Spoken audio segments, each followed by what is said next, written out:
Vocês sabiam que cada fantasma do jogo Pac-Man, ele é programado para fazer uma ação específica, ele não é randômico?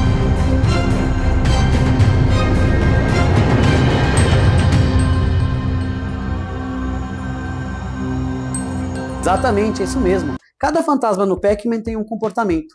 Se pegarmos, por exemplo, o fantasma vermelho, o Blink, ele é chamado de Shadow, ou seja, sombra, porque ele persegue o Pac-Man. Então sempre o caminho que o Pac-Man faz, ele vai perseguindo nesse pathfinding, esse mapeamento de rota. Ele vai perseguindo o Pac-Man. Já o fantasma rosa, o Pinkly, ele tenta emboscar o Pac-Man. Então ele tenta antecipar o movimento do Pac-Man, cortar o caminho e impedir a passagem dele. Então ele tenta chegar pela frente e não por trás, né? E aí temos os dois fantasmas finais. Um deles é mais aleatório, ele fica andando aleatoriamente, que é o Inkly, que é o ciano, e temos o Clyde, que é o fantasma laranja. Ele é mais complexo, ele é uma máquina de estado finito, um finite state machine, como a gente chama na inteligência artificial. Por que máquina de estado finito? Primeiro, ele é uma máquina, porque ele não é controlado por alguém, ele tem uma programação, ele é um NPC, um Non-Playable Character, ou seja, um personagem não controlado, então não tem ninguém controlando ele, por isso que ele é uma máquina. E ele tem alguns estados, ou seja, alguns comportamentos específicos definidos. Esses estados são finitos, não são infinitas as possibilidades, por isso que é uma máquina de estado finito. E dependendo de um gatilho, de uma regra, um trigger, esses estados eles vão mudando. Então esse fantasma mais complexo, ele inicia o jogo num movimento randômico aleatório. Quando ele vê o Pac-Man, ou seja, os pixels do sprite do Pac-Man, né? Sprites são os elementos dos jogos bidimensionais, né? Eles estão a uma determinada distância dos pixels do campo de visão desse fantasma, ele começa a perseguir. Então ele muda o estado de randômico para perseguindo. Então ele está randômico, viu o Pac-Man, persegue. Pac-Man fugiu, volta a andar randômico. Os outros fantasmas, eles meio que são também uma máquina de estado finito, todos eles, porque eles têm alguns comportamentos, todos eles têm, além do seu comportamento padrão de perseguição, eles têm o comportamento de fuga. Pac-Man pegou a pílula, eles começam a fugir, e o Pac-Man que persegue. Se o Pac-Man alcança e atinge o fantasma morre e volta para o centro do cenário. Então eles ficam variando em perseguir, fugir e voltar para o centro se morrer.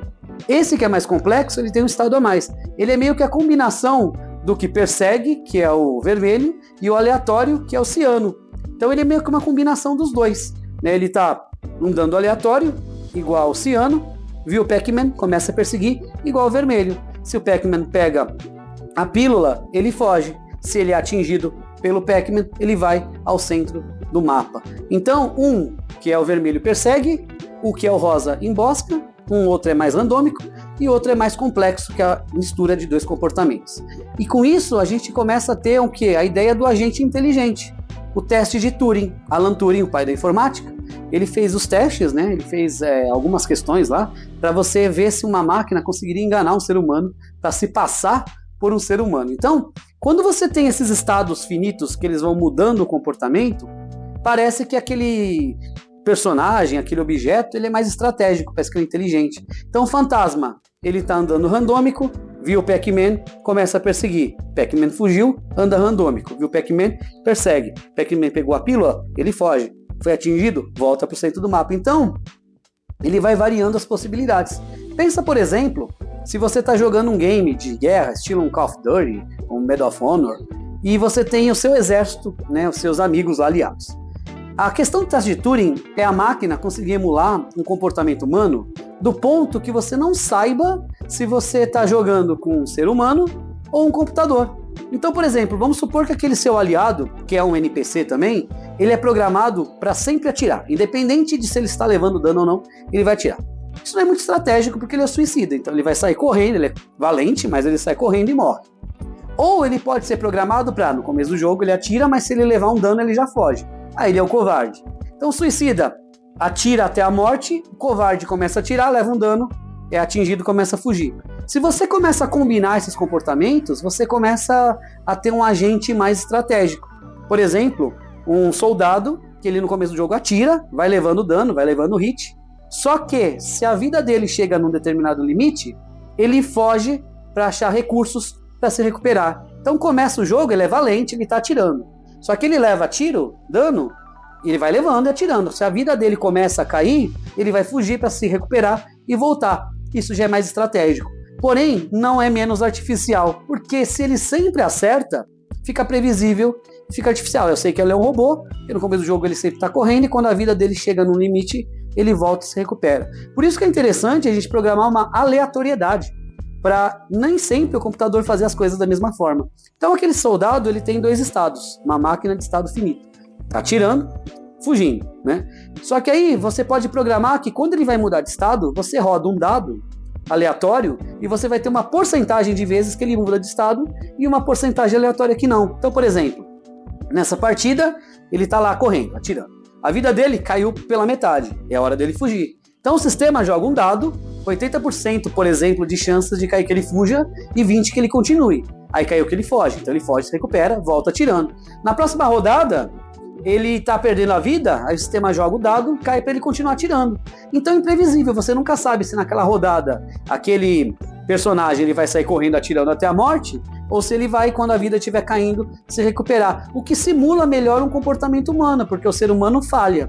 E um grande desafio da inteligência artificial é emular as falhas do ser humano. Então, se o elemento NPC sempre acerta, ele fica artificial. Ele tem que errar algumas vezes, então você pode colocar uma aleatoriedade.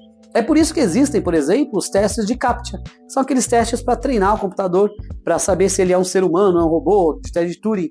É quando você entra num site e fala, você é um robô? Né? Aí clique se você não é um robô. Aí você clica e fala, não sou um robô. Né? Aí você fala, mas será que a máquina não consegue clicar? É óbvio que é fácil você programar uma automação que faz o mapeamento da tela e do mouse e clica.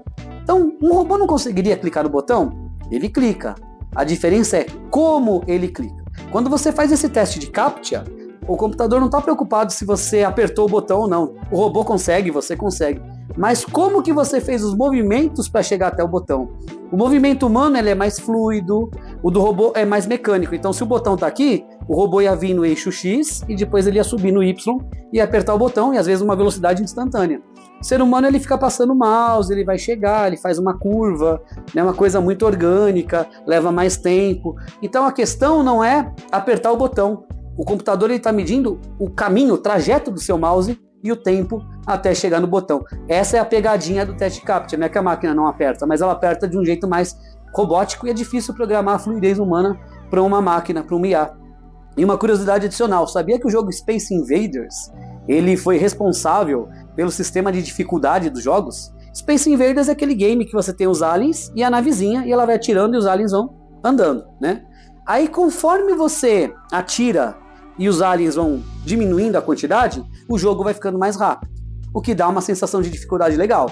No começo do jogo tem muito alien, muita área para atingir, e eles são mais lentos, é mais fácil. Quando você vai matando os aliens, eles vão ficando menos, então é mais difícil mirar e acertar, e eles ainda são mais rápidos, né? Olha que inteligente o sistema de dificuldade. A questão é que isso é um bug, não foi planejado. A velocidade real planejada para o Space Invaders é a velocidade final, quando os aliens estão rápidos. É que antigamente os computadores, os consoles, não tinham muita capacidade de processamento. Então no começo do jogo, é tanto elemento, tanto sprite sendo carregado na tela, que ele laga, ele fica lento.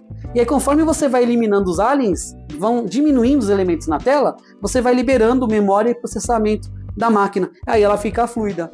Então na realidade isso foi um bug que eles acharam legal, implementaram como dificuldade. No começo tem muito alien, fica muito lento, você vai matando, vai descarregando a memória, menos coisa para processar, eles ficam mais rápidos. É igual quando você pega um jogo 3D onde muita coisa renderizada na tela, o jogo trava, ele laga. Se você jogar a câmera para um ponto que tem menos coisa, para o céu e para o mar, o jogo fica mais fluido. E aí você volta a câmera para muita coisa, ele fica lagando, porque ele está renderizando. Então isso foi um bug. Bug, inseto. Porque antigamente quando os computadores eram elétricos, né, e um lugar quente, ele atrai insetos, né, de morar, formigas, em lugares quentes, né? Só que os insetos eles têm muita água, né, na composição do corpo dos insetos.